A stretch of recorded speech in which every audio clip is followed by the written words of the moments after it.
হ্যাঁ, এই শনিবার থেকে আইপিএল শুরু হচ্ছে। খুব শিগগিরই আপনারা জানতে পারবেন, যাই হবে খুব শিগগিরই। আমরা যে চিঠিটা দিয়েছি that is the official document of the meteorological department, সেই জন্য তাতে কোনো ভুল নেই।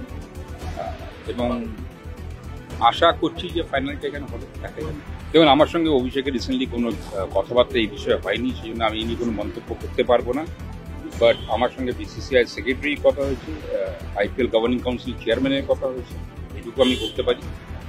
সেই জন্য এখনো আমরা ফিঙ্গার ক্রস রাখি, আশা করি যে আইপিএল ফাইনাল এখানেই। তাদের কি যুক্তি ভোট কর্তাদের? তাদের একটাই যুক্তি ছিল যে 3 জুন বৃষ্টির সম্ভাবনা আছে। দেখুন, বৃষ্টির সম্ভাবনা এই সময় ভারতবর্ষের সব জায়গায় থাকে, কারণ কেরালায় যতদূর আমরা জানতে পেরেছি 27শে মে কেরালায় প্রথম বর্ষা আসছে। এবং আমরা যদি দেখে থাকি যে যদি কেরালায় যে বর্ষা আসে তার 15 দিন পর ওয়েস্ট বেঙ্গলে সেই বর্ষা আসে।